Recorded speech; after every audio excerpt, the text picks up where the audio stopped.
Hey guys, welcome to another Friday video. Today we're looking at another mainboard CPU and RAM bundle. We have a package for $50. So in recent videos we did bundles with an 8-core processor, 16 gigs of RAM in a mainboard for $160.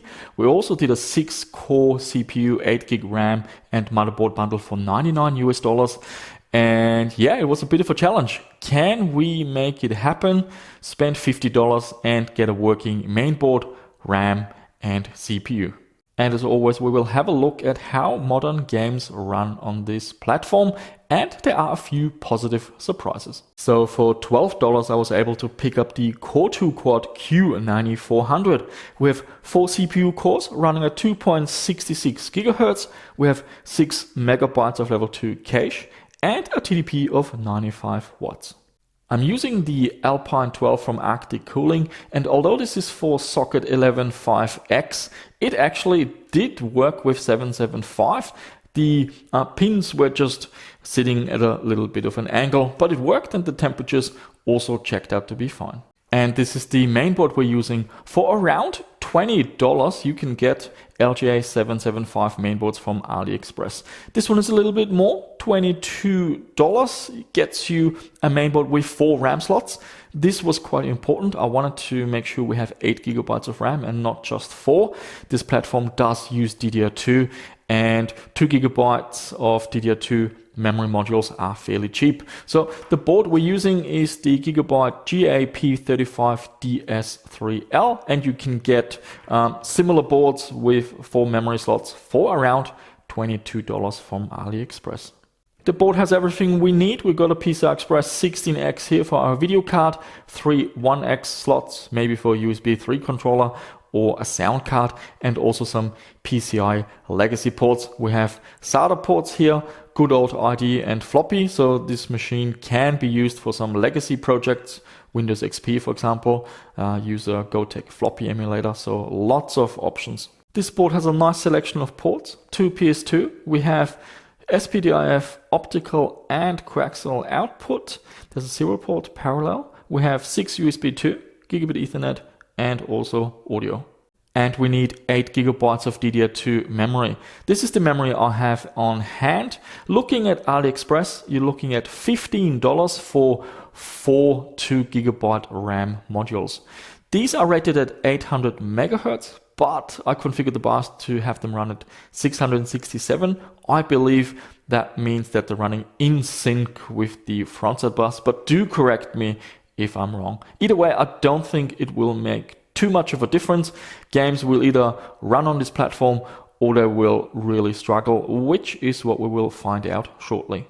I'm using Windows 10 Professional, and the Windows Update finds all the latest drivers. The only driver I manually installed was for the video card, and I haven't done any tweaks or hacks to do with CPU security protection or anything like that. So out of the box performance, what you see is what you get.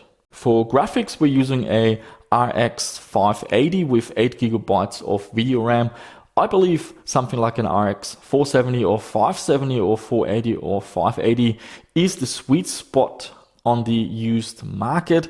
Whether or not you need 4 gig of VRAM or 8 gig of VRAM, that is something you need to decide for yourself. Depends on the resolution and what sort of texture details you want to play at. But the price difference is quite significant. So if you on a shoestring budget, which you might be if you watch this video, something like a RX 470 or 480 with 4 gigabytes of VRAM should be extremely good value. To make sure that we can give this system a fair fighting chance, I'm not using a mechanical hard drive. We're actually using a 2 terabyte SSD. That just lets me make sure I have a nice wide range of games on hand. I had a look on the power meter, and sitting idle on the desktop, 65 watts, and running Cinebench R20, we have a reading of 98 watts. In Cinebench R15, we're getting 273, and in Cinebench R20, we're getting 576. And now it's time to look at a few games. And I wasn't sure, should I start with the bad or the good first? Well, let's have a look at some games that actually run fairly well on this platform. So we're gonna start with the good. So Alien Isolation, I've got that from the Xbox PC Pass subscription. Really good value, I think it's $6 a month. And this is a modern game, and the performance really surprised me. It uses DirectX 11, but the CPU utilization is fairly low. I was able to set all the details to the max options, and the frame rate is perfectly fine. The frame times were a little bit jittery, but you can use a frame limiter or just enable VSync, and then the game seems to be running silky smooth. Now, do note that this is right at the beginning of the game. It very likely becomes more demanding in later levels.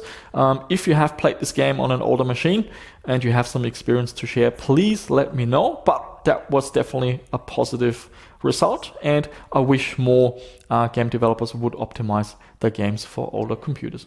A classic on the channel, Strange Brigade with high details. This is running the Vulkan API, and this engine or this API is known for having low CPU utilization. So it's all about the video card, not so much about the processor, and yeah, this game runs fairly well. And once again, with older processors, I've shown this in an older video, I believe. If you have a low processor and the frame times are a little bit stuttery, try using a frame FPS limiter. It just gives the machine more time to do its work and not try to render everything as fast as it can. It also lowers the power consumption a little bit, so looks after your parts. We have two more games that use the Vulkan API. So the first one is Wolfenstein 2, and yep, that game also seems to run perfectly fine. And then I had a go at playing Doom with high details, also using the Vulkan API. And in the beginning of the level, everything seemed to be running fairly smooth, but a little bit later I could already see that sometimes it does dip below 60. So I did try a FPS limiter with 60 frames, but even then you can tell that every now and then it dips a little bit below 60. So maybe lowering the details to medium might make a little bit of a difference. And another game that runs fairly well is Dirt Rally 2. We are getting over 60 FPS, but this is with low details. All the other detail settings, medium and high, it would run below 60 FPS. So this is a game where it's borderline playable if 60 FPS is the benchmark you're aiming for. If you're happy with 30 FPS, you can just use a 30 FPS limiter, maybe with a controller to get a console-like experience. Because in the end of the day, and I get a lot of comments about that, not everyone needs 60 FPS. If you're happy with 30, then this is another game that you can play with fairly high details. Where this platform really shines is older games. So if you have a huge collection of old games from Steam or GOG, or you can pick up games through the Epic Store. I do that every week, a free game, which is fantastic. So those older games will run perfectly fine on this platform. And we have two examples. The first one is Tomb Raider with high details. I have a 60 FPS cap running and we're getting perfectly smooth frame rates in this game. The other game I like testing is Dirt 3. This runs with ultra details, 4x anti-aliasing and 16x anisotropic filtering. So here you can actually use some of the features of the video card, for example, image sharpening, things like that. And or even things like dynamic super resolution. I think with Radeon it's called virtual super resolution, where you render the game in high resolution and then scale it down to get rid of any jaggies, including jaggies on geometry as well as textures. And yep, so Dirt 3 runs perfectly fine, 60 FPS, beautiful looking frame times as well.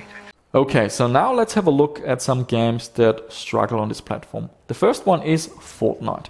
And that's with lowest settings, so everything dialed down. And straight away I saw that this machine struggles big time. The frame times are all over the place. It's a stuttery mess. You can go into the options and put in a 30 FPS frame cap. I turned that on, and then running around, I wouldn't say it was super smooth. It was still skipping every now and then, but it was a lot smoother than before. So this is another example of using a FPS limiter to get a better experience. Whether or not you think playing Fortnite at 30 FPS is a good experience, that's totally up to you, but it will sort of run. Not ideal, but at least it runs fairly well. And you still have some options with overclocking this machine. I'm not too much into overclocking, but it is something that you could do. I tried Shadow of the Tomb Raider, and this is a game where this machine just chokes. You can look at the CPU utilization. All 4 cores are loaded to the maximum, and the performance is really bad. I tried a 30 FPS limiter, but even that didn't help. The performance would dip below 20 FPS. Now this is a more demanding scene in the game, fair enough, and in later stages it does become a little bit smoother. But be warned, if you play this game, even on lowest settings, you will run into situations where the performance really nosedives and it's just not a smooth experience. I then tried Rise of the Tomb Raider, the previous title. This game runs a little bit better, not quite as low FPS, but then the scene we're looking at is also not very demanding. Once again, the CPU utilization is fairly high, so I believe it's a similar outcome than with Shadow of the Tomb Raider. So expect this game to run okay most of the time, but you will run in situations where the performance will be very bad. And next up we have Far Cry 5 with low details. Still looking good with low details, that's something I did notice straight away, but look at the CPU load, it's very high and it struggles to even hold 30 FPS, so this is not a game I would play on this machine. Maybe if you're into the Far Cry games, pick up Far Cry 3.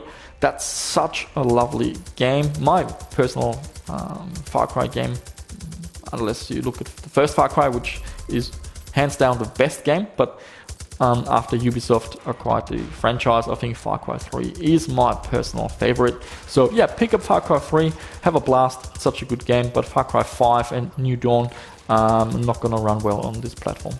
And now let's have a look at a few games that don't run at all. The first one is Apex Legends. You get a message, unsupported CPU. I had a go at running Just Cause 4 and that game crashes during the loading screen. So what's happening here is the Core 2 quad doesn't support the latest CPU instructions, and a lot of games look for that and will not run. Battlefield 5 is another game that also crashes while loading the game, and I believe all 3 of these games would have struggled on this platform anyway. So this is something to be aware of. A lot of modern games will not even start on this platform, which is quite disappointing. And finally, does this machine run Crysis? Yeah, it runs it, but not very well. And that's really interesting because the Core 2 quad is right from the era when Crysis came out, but it's just not powerful enough. I did play around with the graphics options a little bit, but it didn't make a difference. It is playable, but you're not going to get a 60 locked FPS experience, that's for sure. So guys, $50 does get you a working mainboard CPU with 4 cores and 8 GB of RAM. So yeah, it's not really something I would recommend. It was an interesting experiment. How far does $50 get you? And the conclusion is, for modern games, it doesn't really get you too far. It does depend a lot on which games you play. So if you do a bit of research and you find games that use the Vulkan API, for example, or are well optimized like Alien Isolation, then yes, a few modern games will run fine on this platform. The Vulkan API definitely stands out, with games such as Strange Brigade, Doom, Wolfenstein 2 running really well, and yeah, Alien Isolation definitely the exception. I wish more modern games were as optimized like this one. But we also saw that a lot of modern games run extremely poorly on this platform, and even setting the quality to the lowest settings, it doesn't really help a lot. And to make matters worse, a lot of games require modern CPU instructions and will not even start or run on this system. Now, using the machine as a daily driver, accessing the internet, doing social media, watching videos and YouTube, it's perfectly acceptable for this, and the performance is higher, or should be higher, than a lot of budget laptops and mini PCs that use one of those low power Celeron or Pentium processors. So there's still some life in the platform, but for modern gaming, it's just not that good. Where this platform really shines is if you want a cheap computer to play older games. Hop on GOG, Steam, wait for a sale and pick up some older classic. So instead of Shadow of the Tomb Raider, pick up Tomb Raider. instead of Far Cry New Dawn, pick up Far Cry 3. And these games will run beautifully, and you'll have maybe even more fun, a better experience. Arguably, a lot of these games are actually better than what the companies are producing at the moment. And if you do pick up games during sales, you might already have a ton of games that you've never actually played. I'm a good example. On GOG, I think I've got 900 games, and I will never be able to play all of them. I think, I just put them on my wish list, and when there's a special for $2 or $3, I collect these games. It's a way of me supporting that company. I like the idea of DRM-free games, and why not? Talking about legacy compatibility, that's also where this platform shines. You can do Windows XP, Vista 7, 8 will run perfectly fine. If you want to go for some crazy stuff, you can even install Windows 98, but you have to use PCI components. It doesn't understand PCI Express. So guys, fun experiment. I definitely had a good time, and a few surprises with Alien Isolation in particular. If you have played this game on a weaker machine for a little bit longer than just the first area, do let me know. And like I said, this is not something I can recommend. If you're looking at budget gaming, spend more. For $99, you can get a 6-core processor with 8 gigs of RAM and a mainboard from AliExpress. The video, I'll put it up in the card if you want to have a look at that. But long live Socket 775. If not for modern games, it continues living on for retro gaming and playing older games, and prices are fairly decent now. So if you just need a basic computer, these parts have really come down. So like people say, there's no such thing as a bad computer, only a bad price. So, and whether or not $50 gives you an experience that you're comfortable with, that's really up to you. So do let me know what you think. As always, leave the comments down below in the comment section. I read every comment. Let me know what other videos, what other projects you might be interested in. And I've got some links to some of these parts in the description as well. And give it a like, share the video with your friends, and I shall see you soon with another one.